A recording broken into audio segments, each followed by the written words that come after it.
Hey there, Sandra Scott, full service realtor, coming to you with more strategies as a buyer to consider.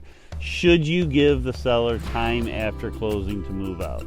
Well, like most decisions in the real estate process, home buying process, it's complex and it depends on a lot of different factors. So one of those factors is what time of year is it and how you intend to use the property. So if you're going to think about using the property as a short-term rental, the time of year is very important.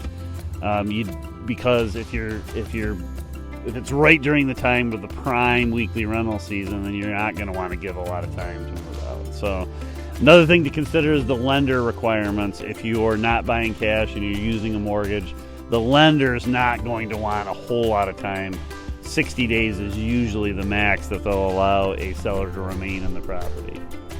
So it's just the most important thing is to realize this is an important part of the negotiation. And you're going to want an agent that's in close contact with the seller's agent and wanting to understand at a deep level how important is it to that seller to have time after closing, because you can get a reduced price, you can negotiate on other terms. What you're looking for as a negotiation expert, which I have that certification, by the way.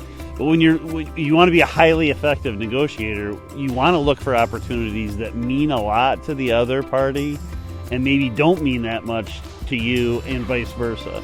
So if you know, for example, that it means a lot to the seller to have that extra time, and you're buying this house and it's January when you're buying it and you're going to use it as a weekly rental, well, January and February are not highly desirable months.